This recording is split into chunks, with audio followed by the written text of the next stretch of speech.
Nzuri mtu ambaye ana pesa zake kwa benki ya Tanzania atoe pesa zake abakie nazo cash kwa raha yake, vinginevyo anaweza akaja akaingia kwa shida kubwa, kwa sababu tuko kwa sehemu ya kuiparalyze serikali kwa kiwango ambacho hakiwezi kufikirika kwa akili za binadamu wa kawaida. Kwa nitasimama hapa, tusikilize na watu nyingine.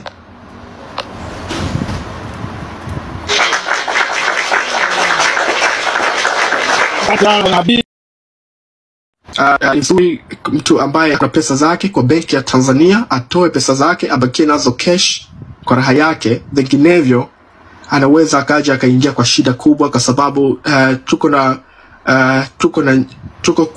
tuko kwa sehemu ya kuiparalyze serikali kwa kiwango ambacho hakiwezi kufikirika kwa akili za binadamu wa kawaida.